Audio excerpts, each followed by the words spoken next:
Buenas tardes, doctora Marcela Jiménez y doctora Lulú. Nosotras somos el equipo de nefropatías. El equipo está conformado por Clemente Guerrero María Fernanda, Fuentes Rivera Magali, Vite Morales Paola y Samudio Álvarez Erika Nelly. Siguiente, por favor.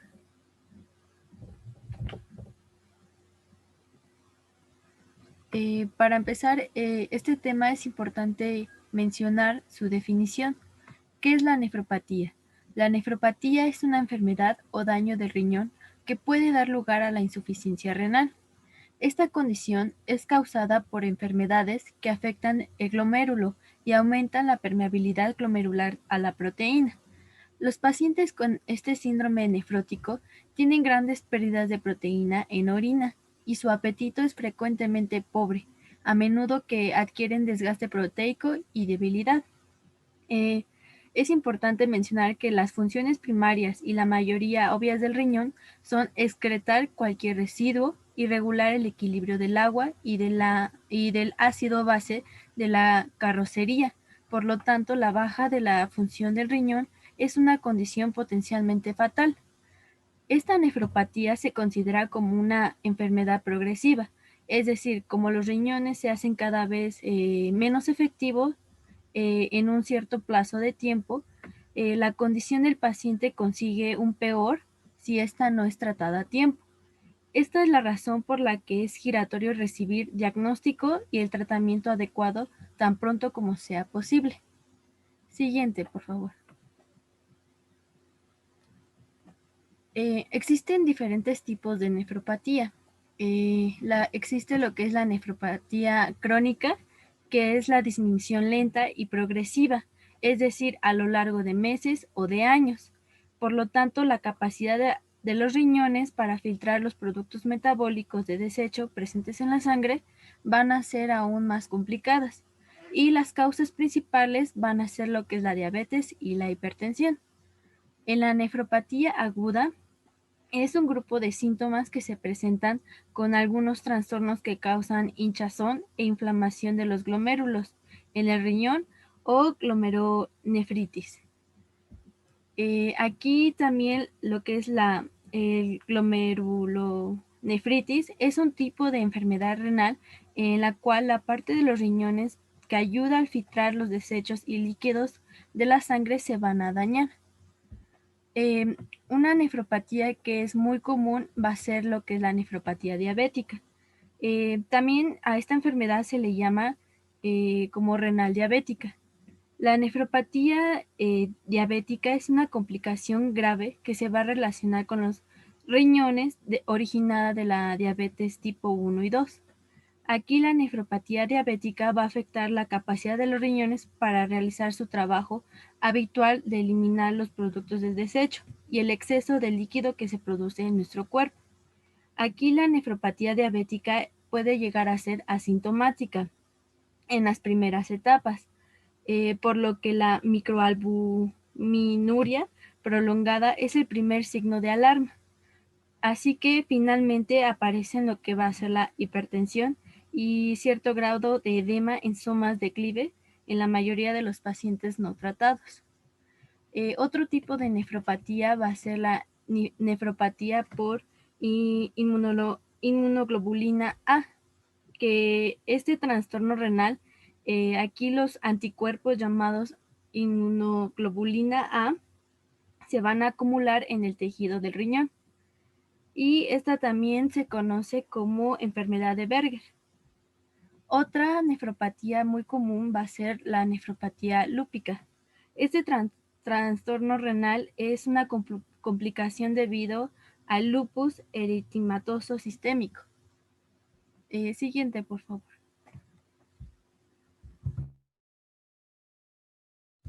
Y bueno, aquí en el cuadro clínico de la nefropatía va a ser aquel conjunto de síntomas que se llevan principalmente en esta enfermedad. Normalmente al principio de la nefropatía no se presentan síntomas, sin embargo con el tiempo estos síntomas pueden ir aumentando su gravedad. Algunos de los síntomas que se presentan en esta enfermedad va a ser la fatiga y la debilidad. ¿Por qué se presenta esta fatiga y debilidad? Porque aquí se va a relacionar mucho con lo que va a ser la anemia. Por lo tanto, la insuficiencia renal va a significar que el cerebro no va a obtener el suficiente oxígeno para realizar su función, y este problema puede causar problemas de memoria, concentración y mareos. Otro síntoma va a ser lo que es las náuseas y el vómito. Esto es debido a que existe una severa acumulación de desechos en la sangre. En este caso sería lo que es la uremia. También puede provocar lo que es las náuseas y el vómito. Otro aspecto que se ve en este punto va a ser a causa de la pérdida de apetito, que puede causar la pérdida de peso. Otro síntoma va a ser el dolor de cabeza, la falta de apetito, como lo acabo de mencionar, la hinchazón de piernas. Esto puede ser debido a la retención de líquidos que se provoca por las fallas renales. Aquí, cuando los riñones fallan, no eliminan el fluido adicional que se acumula en el cuerpo. Esto va provocando lo que es la hinchazón en las piernas, los tobillos, los pies, la cara y las manos. Otro síntoma puede ser lo que es la propensión a infecciones, la picazón en la piel y el aumento de peso. Aquí lo que es la picazón en la piel o comezón, aquí puede ser debido a que los riñones no eliminan los desechos del torrente sanguíneo. Aquí, cuando los riñones fallan, se acumulan desechos en la sangre del paciente, lo que puede llegar a provocar una intensa comezón en la piel. Siguiente, por favor.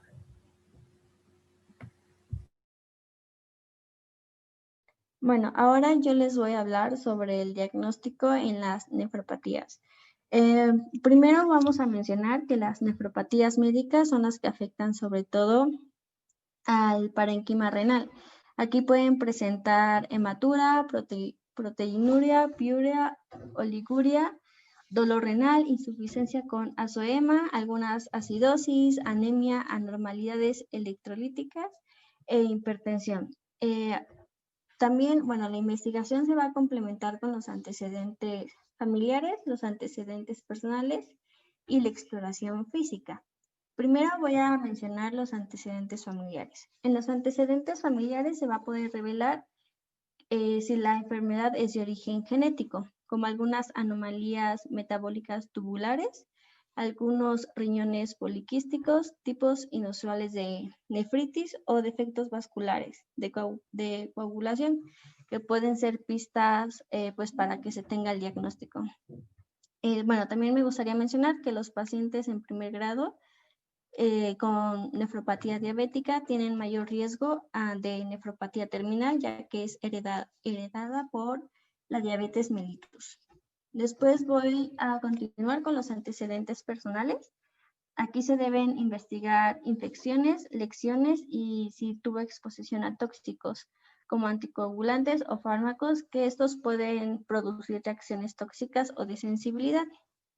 También pueden obtenerse antecedentes de diabetes, enfermedad hipertensiva o autoinmunitaria. Aquí en el interrogatorio también puede decir si hay síntomas de uremia, si hay debilitamiento o las complicaciones vasculares de la nefropatía crónica. Después estamos con la exploración física. Aquí se va a poder detectar si hay palidez, algún edema, hipertensión, retinopatía, que aquí son cambios hipertensivos o diabéticos.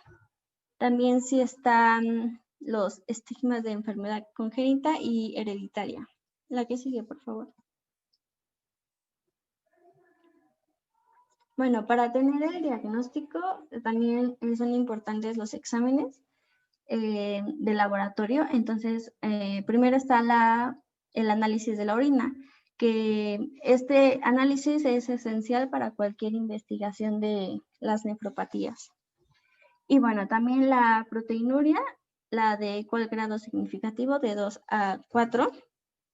sugiere nefropatía médica, que es una afección parenquimatosa, perdón. Aquí los elementos formes presentes en la orina van a establecer de manera adicional al diagnóstico. La proteinuria significativa se observa en enfermedades glomerulares con mediación inmunitaria o en trastornos con afectación glomerular como diabetes o mieloma. Bueno, también la nefritis intersticial, aquí los riñones poliquísticos o algunos otros trastornos tubulares que no suelen relacionarse con proteinuria significativa. La que sigue, por favor.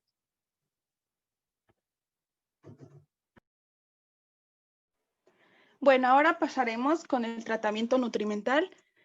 Como sabemos, los riñones van a eliminar las sustancias de desecho que se encuentran en la sangre, además de regular los líquidos que están dentro del cuerpo. Entonces, cuando hay enfermedades renales graves, evidentemente estas funciones van a funcionar, bueno, más bien no van a funcionar adecuadamente, por lo cual es importante controlar la ingestión de líquidos y alimentos. Al modificar esta alimentación es importante tener en cuenta cada uno de los medicamentos o las diálisis que estén utilizando nuestros pacientes, ya que será una parte fundamental en el tratamiento. La alimentación, además de ser una parte vital, va a ayudar a la correcta evolución de la enfermedad, además de que va a prevenir la aparición de otras enfermedades, como puede ser la diabetes, la hipertensión o la obesidad, que están estrechamente relacionadas.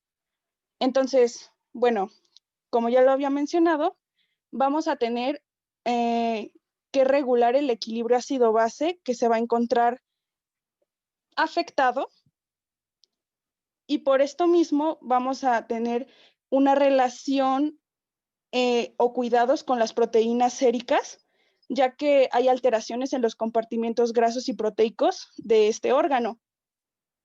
Lo normal es que los especialistas monitorean a sus pacientes cada 6 meses si tienen una edad inferior a los 50 años y cada 3 meses si hay edad mayor a 50 años. Esto también va a tener una dieta restrictiva en proteínas para aliviar los síntomas de la uremia, que es la afectación de los niveles excesivos de desechos en sangre, como ya lo habían mencionado anteriormente, y vamos a tener la capacidad de retroceder la afección renal. En este caso, para tener un buen tratamiento nutrimental hay que utilizar una correcta valoración física y una correcta valoración nutrimental para poder tener un tratamiento que realmente le funcione. Normalmente utilizan derivados antropométricos, como es el peso actual, el peso habitual, el ideal, la circunferencia del brazo, los pliegues cutáneos y el peso ajustado libre de edema, además del sistema internacional de medidas. El peso ideal, como lo tienen las tablas de referencia, y el peso seco es el que se va a obtener después de una postdiálisis. Este es especial para este tipo de enfermedades. El peso ajustado libre de edema se calcula con el peso seco menos el peso ideal menos el peso seco por 0.25. Todas estas medidas se utilizan normalmente en los test subjetivos de valoración subjetiva global, perdón. También este es un método muy sencillo para poder evaluar y seguir la situación nutrimental de los pacientes, aunque también pueden utilizar otras opciones. Hay varios test, pero este es uno de los que más les funciona. También para la evaluación nutrimental pueden utilizar la fórmula Harris-Benedict, pero hay que realizarle las debidas modificaciones, ya que estos pacientes pues no tienen un funcionamiento correcto de sus órganos.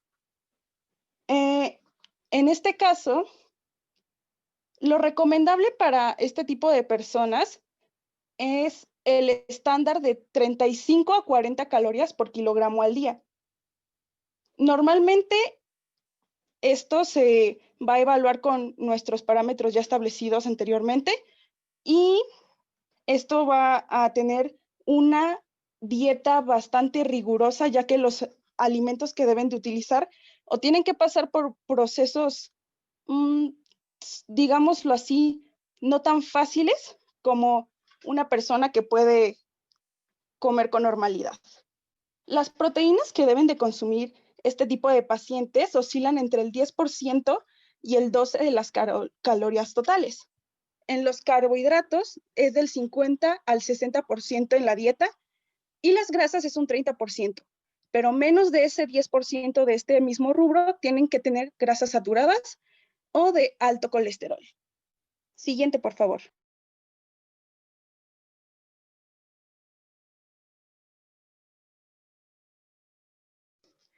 Ahora, para la evaluación de los líquidos, que es un fundamento muy importante, se utiliza el aporte hídrico con un cálculo de balance hídrico, que suele oscilar en una ingesta de 500 a 600 mililitros, sumando el volumen de la diuresis que tiene el paciente. Y bueno, su dieta tiene que tener ciertas características. Primeramente, tiene que ser variada, ya que tiene que incluir todos los alimentos de distintas clases para así obtener todos los nutrientes necesarios. Equilibrada, que tenga la cantidad adecuada de cada uno de los nutrientes, que son los grupos y los porcentajes que les he mencionado anteriormente.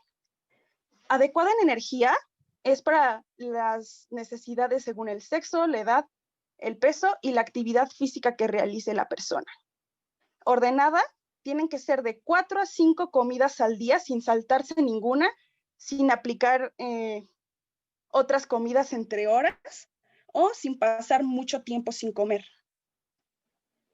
Adaptada, tiene que ser según la valoración nutricional que le dio posteriormente su médico, el tipo de enfermedad renal que tiene y la fase en la que se encuentra, ya sea prediálisis, hemodiálisis, diálisis peritoneal o un trasplante renal, de lo cual se hablará en unos puntos más adelante. Complementada, tiene que tener un soporte nutricional que el médico tiene que recetar si es necesario, es decir, algunos suplementos alimenticios. Como pueden ver, esta es prácticamente una dieta mediterránea, por lo cual hay características o alimentos que se pueden conseguir fácilmente, pero tendrán las debidas modificaciones. Algunas de las recomendaciones es que algunas verduras, hortalizas, tubérculos, setas o legumbres tengan que pasar por procesos de remojo o de doble cocción. Es decir, dejar los alimentos remojando para que suelten toda la cantidad excesiva de potasio o, en este caso, dejarla servir en un punto de cocción. Esto con el fin de tener menos cantidad de potasio y de fósforo en el organismo. También es importante el consumo de verduras congeladas, ya que esto también va a reducir las cantidades de los mismos, o vegetales y frutas en conserva. Es importante no consumir el líquido que sueltan este tipo de alimentos, ya que ahí están todas las concentraciones que estamos queriendo evitar.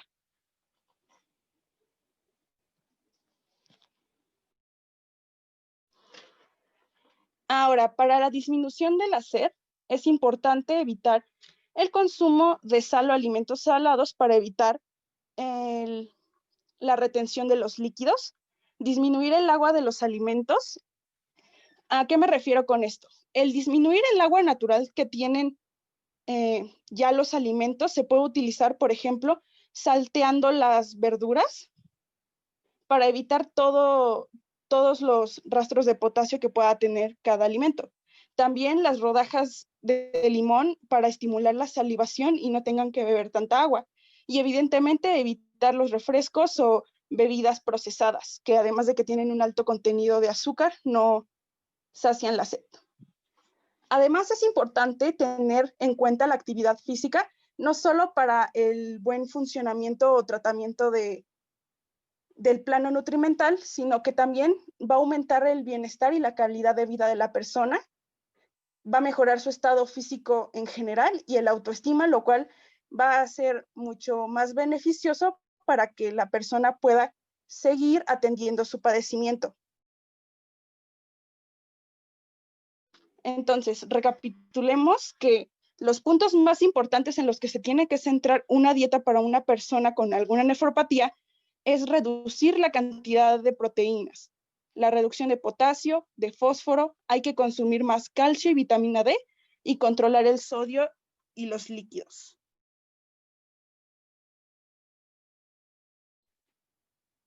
Como ya les había mencionado anteriormente, tenemos fases en las anomalías renales.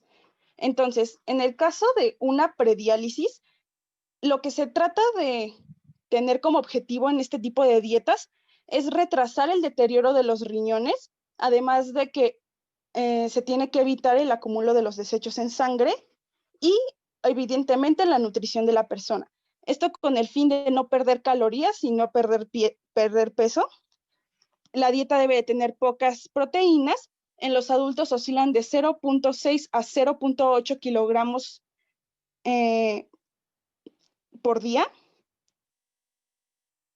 En los niños hay que evitar cancelar las proteínas, ya que como están en proceso de crecimiento, no se les puede quitar este nutrimento natural. Tenemos que controlar el potasio, tiene que estar bajo en sal, restricción de líquidos y en los niños, en caso de ser necesario, restricción de líquidos, fósforo y potasio. Evidentemente, esto se necesita una prescripción médica.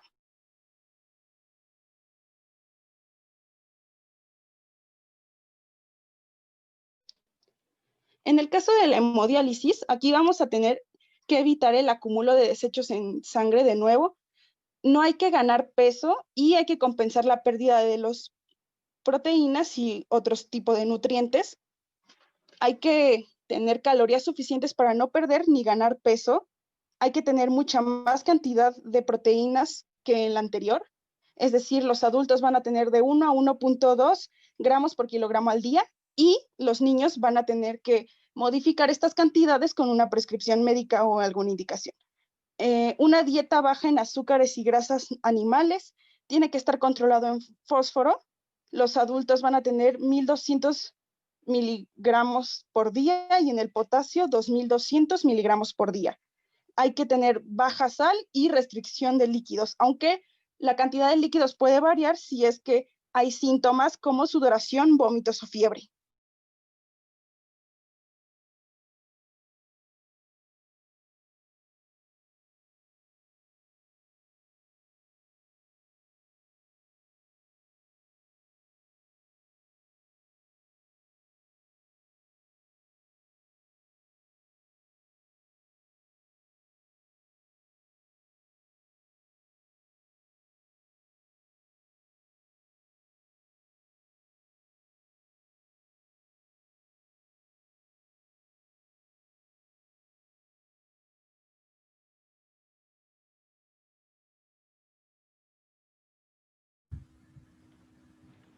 Bueno, en el caso de la diálisis peritoneal, lo que se va a necesitar es compensar el aporte de calorías y proteínas que tienen los alimentos por el líquido de la diálisis.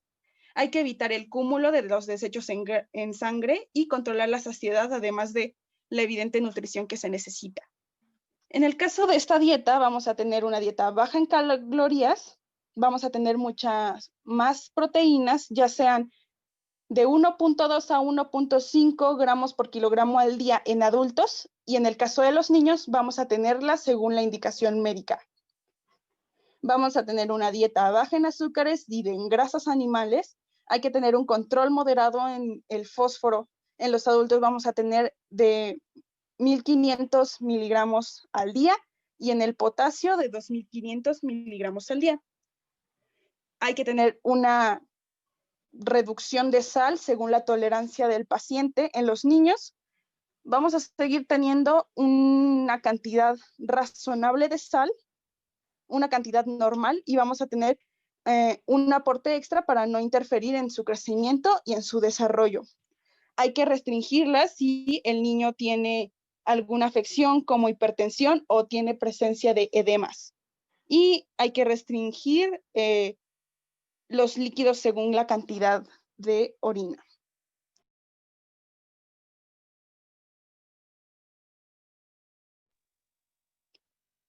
Y bueno, en el caso de un trasplante de riñón, la dieta lo que va a hacer es prevenir la obesidad o algún tipo de enfermedad cardiovascular que se pueda desarrollar y evidentemente nutrir. Entonces vamos a tener una dieta adecuada en calorías para poder mantener el normopeso. También vamos a tener una cantidad normal en proteínas, que es 1 gramo por kilogramo al día. Pocos azúcares, pocas grasas animales. No vamos a tener restricción en fósforo. También vamos a tener un control de potasio, pero ahora va a ser por indicación médica. Y la baja sal o un control menos desarrollado para la sal, y también vamos a tener una abundancia en líquidos. Este nivel puede variar dependiendo si hay otros tipos de síntomas como sudoración, vómitos o fiebre, como ya lo había mencionado anteriormente.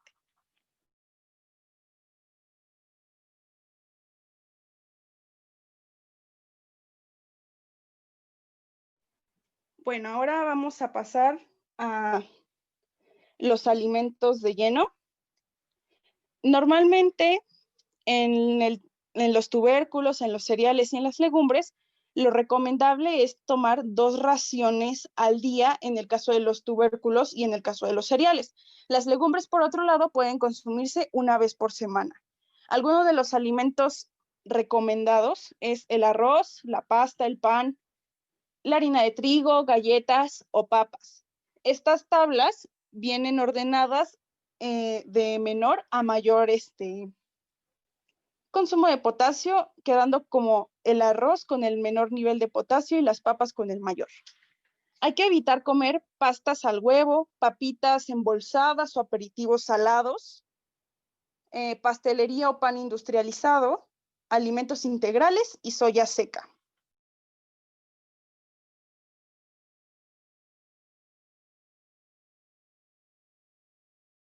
En el caso de las verduras, se pueden tomar 2 veces a la semana. La primera tabla que se muestra a mi izquierda son verduras que pueden consumirse de manera fresca, o se aconseja incluso comerlas crudas, ya que aportan menos de 20 miligramos de potasio. De nuevo, aquí, de menor a mayor cantidad de potasio, tenemos a los berros y el pepino, la zanahoria, las endivias como mayor aporte de potasio. Entonces hay que tener precaución con ese tipo de alimentos. Y de la siguiente tabla tenemos a las que se pueden consumir con menor frecuencia, de preferencia que sean cocinadas y en pequeñas cantidades, ya que tienen entre 200 y 400 miligramos de potasio. En este caso tenemos la menestra, el tomate, la berenjena, alcachofa, coliflor. En el caso de verduras que tienen fósforo, se pueden comer cada 15 días, como lo es las setas y los guisantes. Aquí vuelvo a recalcar que pueden haber cierto tipo de estrategias para evitar el consumo elevado del potasio, como ya lo había mencionado, el doble remojo, la cocción o el consumo de verdura congelada o en conserva.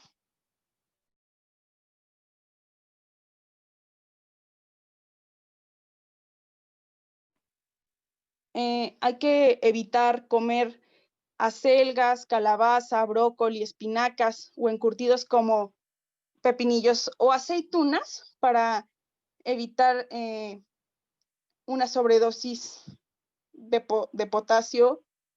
Y es importante que si realizan el remojo, la doble cocción, no hay que consumir los caldos, ya que tienen altas concentraciones de estos elementos.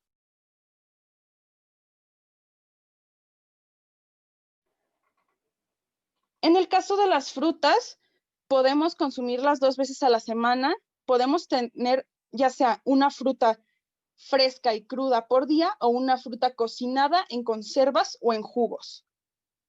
Preferentemente las que se pueden tomar en conserva o cocinadas pueden ser la pera, la piña, el melocotón. En zumos o jugos, la naranja, la piña, la uva, la manzana.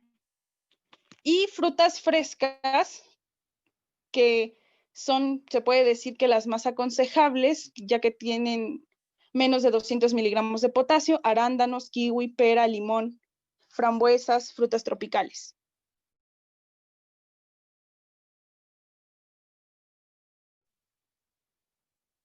algunas de las que no pueden comer con tanta frecuencia: las cerezas, la ciruela, el membrillo, el plátano.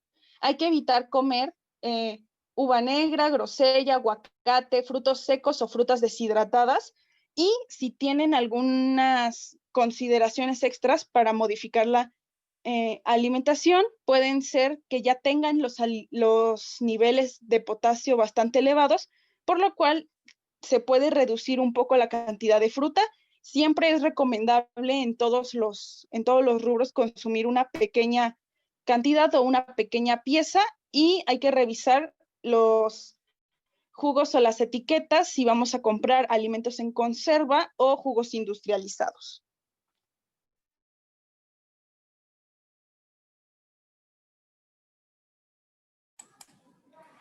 En cuanto a carnes, pescados y huevos, se debe consumir dependiendo también de, si por ejemplo en la prediálisis es una vez al día, en la hemodiálisis se puede consumir 2 veces al día y en la de peritoneal es de 2 o más veces. Se debe consumir una ración. Por ejemplo, en el filete pequeño debe de ser 100 gramos. En una porción mediana de pescado blanco son 125 gramos y una porción pequeña de pescado azul son 100 gramos. Por ejemplo, en el huevo se recomienda solo comer, se debe de comer solo la clara.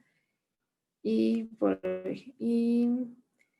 este consumo se debe alternar, puede ser carne o después pescado o incluso lo que se debe evitar comer es carnes con alta grasa o embutidos, paté, pescado ahumado, pescado de lata, concentrados de carnes en cubos, mariscos y caracoles.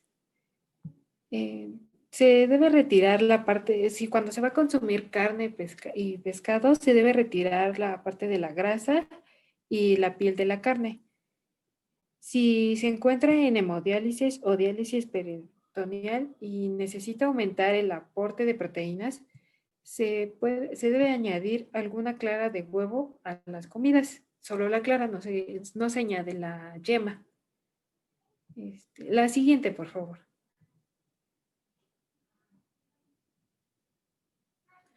En el caso de lácteos, se debe consumir una vez al día medio vaso de leche entera o semidescremada. Y puede ser de 2 a 3 veces a la semana, como arroz con leche, flan, natillas, yogur. Sus consideraciones son el yogur y quesos con menor frecuencia. El adulto con niveles altos de fósforo se debe de consumir la leche de soya. Se debe evitar comer quesos de untar, batidos con chocolate, yogures con frutas, productos desnatados, leches enriquecidas como con huevo. Y la ración puede ser, como se mencionaba, el medio vaso de leche, o un yogurt o una unidad de arroz con leche que puede ser cuajada. Se, eh, la siguiente, por favor.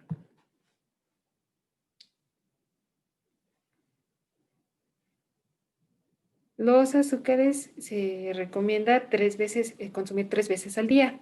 Se puede tomar como azúcar blanca, miel o endulzantes, mermeladas, confituras y jaleas, o carne de membrillo como postre. En una ración se considera como de azúcar es 2 cucharadas de postre o 2 terrones o un sobre.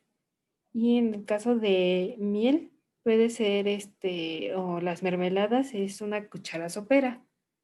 Y se debe de evitar comer pasteles, pollos, dulces, el chocolate, azúcar morena, salsas dulces comerciales como la ketchup. Y si está en diálisis peritoneal, se debe reducir lo posible del consumo de azúcar. La siguiente, por favor.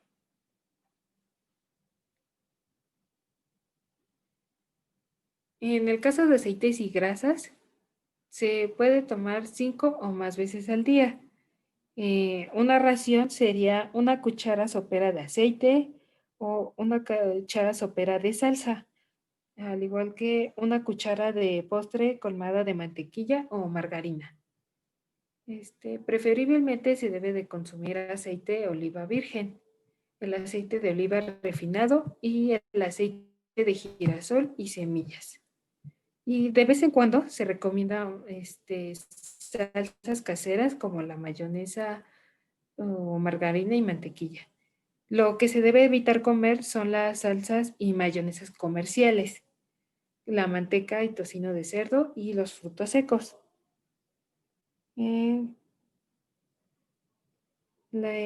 Por ejemplo, algún aderezo puede ser la mayonesa o ajo casero que no lleven yema. La siguiente, por favor.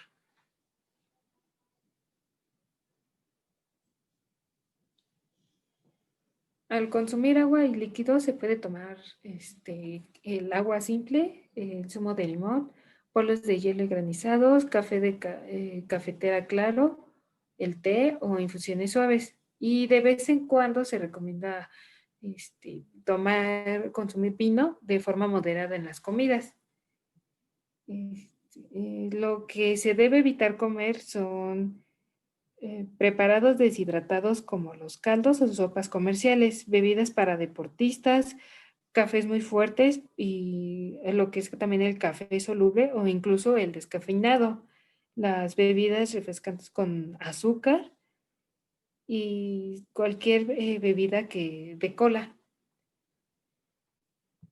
Los consejos que se le recomienda son los consumos de los guisos que no lleven caldo, el salté de las verduras después de ser hervidas.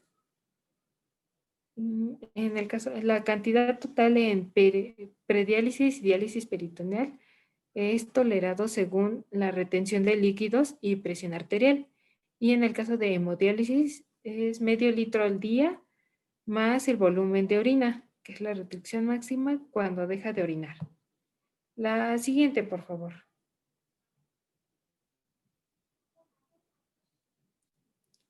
Aquí se muestra una tabla de, por ejemplo, de leches y derivados, el embutido, los huevos o las vísceras. Esta tabla son lo que contiene sodio, potasio y fósforo en 100 gramos de cada uno. Por ejemplo, una dieta que se recomienda en la hemodiálisis, en el desayuno, son galletas tipo Marías, solo 5, pan blanco sin sal, que son 40 gramos, pan tostado sin sal, que son 30 gramos, y solo se le puede untar un poco de margarina, que son 25 gramos, o incluso mermelada. En el caso de la comida, se le recomienda de 3 días a la semana el arroz o pasta, o 3 días a la semana que son las verduras, 200 gramos o dependiendo también de 150 gramos. La ensalada de 200 gramos y un día a la semana se recomienda consumir legumbres. En el caso de que quiera un postre, puede ser fruta fresca una vez al día máximo o una fruta en composta o en almíbar que pueden ser 150 gramos, que sea sin líquido. En la merienda puede ser un postre lácteo, un pan sin sal de 40 gramos, pan tostado igual sin sal de 30 gramos y las galletas que se recomienda solo 5. Y en el caso de la cena, de 3 días a la semana, igual el arroz o pasta, 3 días a la semana las verduras o incluso la ensalada. La siguiente, por favor.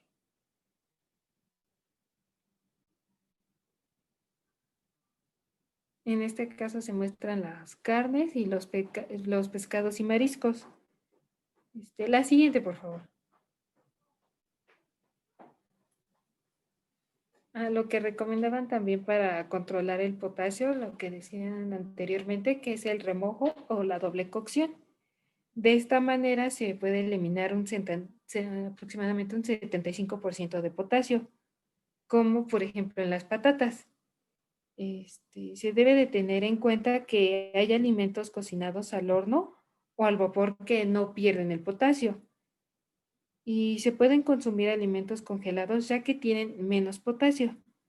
A pesar de ello, se debe realizar la doble cocción desechando el agua. En este caso mostramos la tabla que continuaba de los pescados y mariscos y la de cereales y derivados. La siguiente, por favor. En este está la tabla de panes y pasta, legumbres, hongos y verduras y hortalizas. En estos, lo que es alimentos que se recomienda evitar por el alto contenido de potasio es el chocolate, el cacao, frutos secos, cubitos de caldo, sopas de sobre, como los purés instantáneos y platos precocinados, bolsas de patatas fritas, leche en polvo o condensada, los cereales que son el trigo, la avena, el centeno o la soya, entre muchos más, los productos integrales y las sales de régimen. La siguiente, por favor.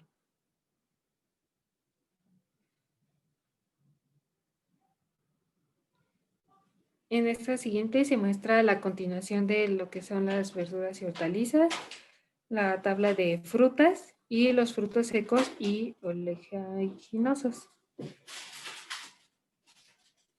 La siguiente, por favor.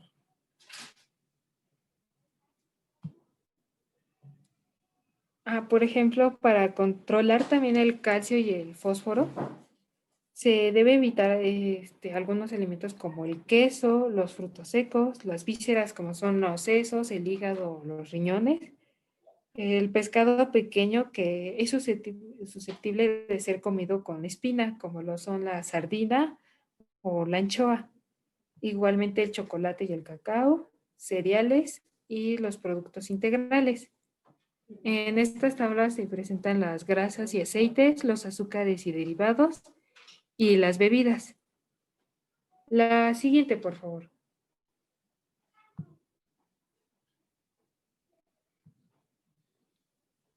Bueno, esto ha sido todo por nuestra parte y enseguida cada integrante va a dar su reflexión acerca del curso.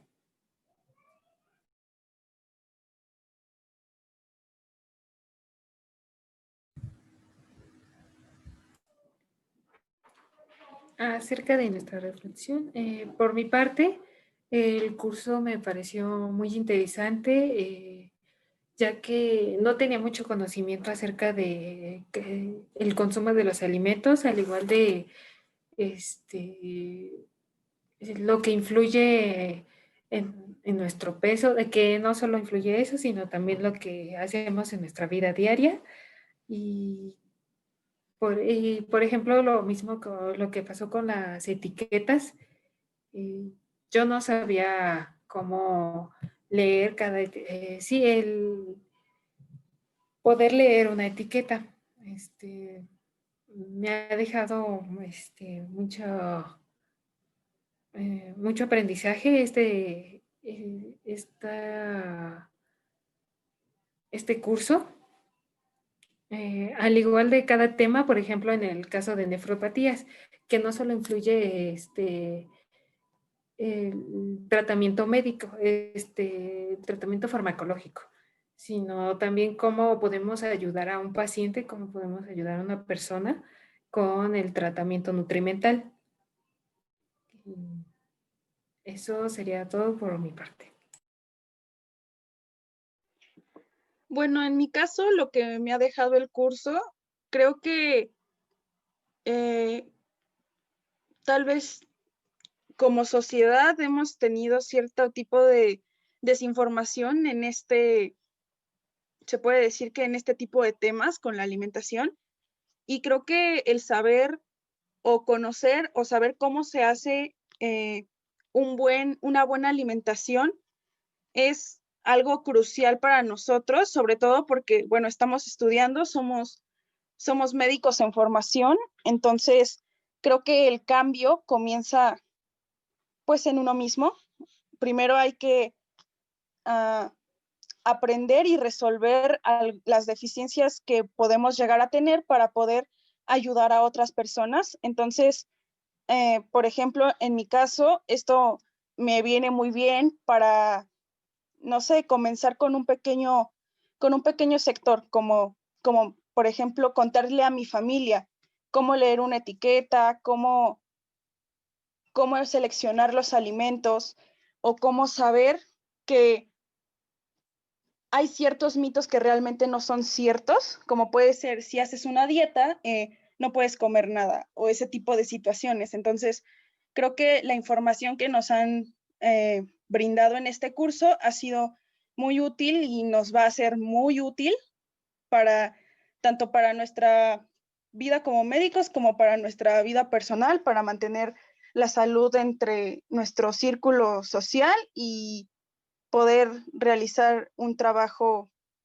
más completo en un futuro. Y bueno, creo que eso es todo por mi parte.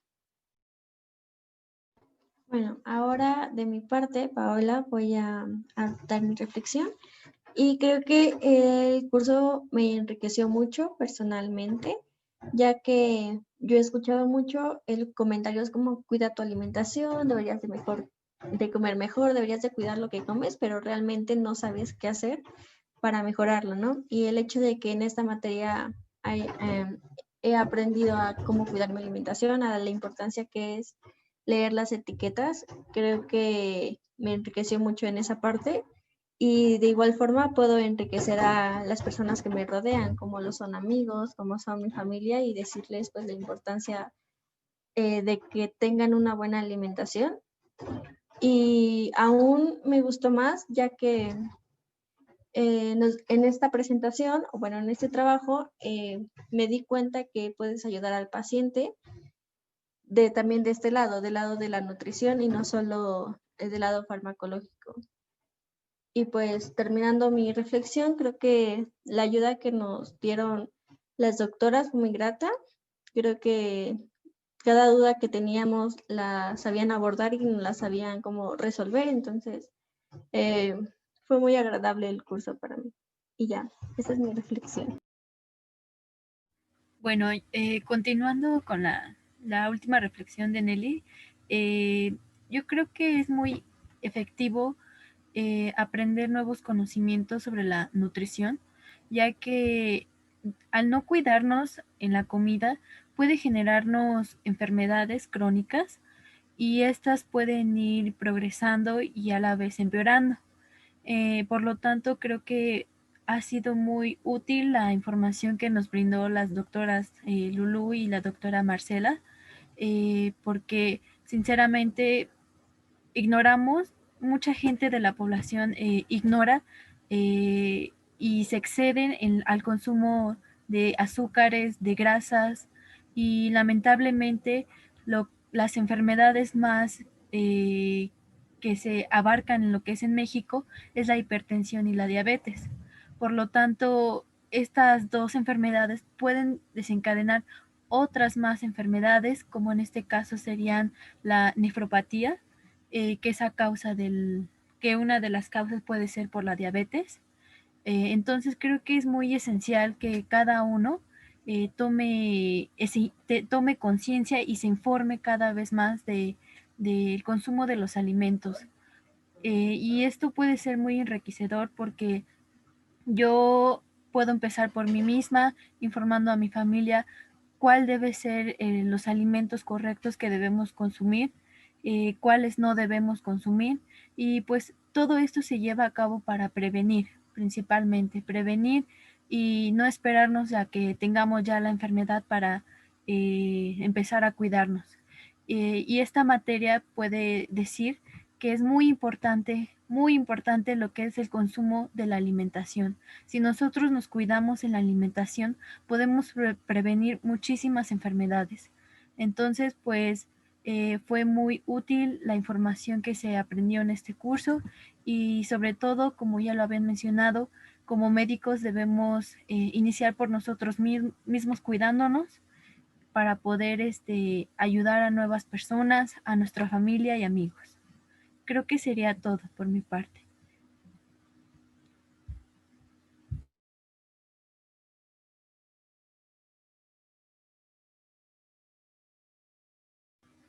Y pues muchas gracias por su atención a los que se quedaron al final del video y espero que al igual que ustedes retomen todo el conocimiento que se adquirió en este curso, pues para llevarlo a cabo en nuestra vida cotidiana y en nuestra vida personal. Muchas gracias.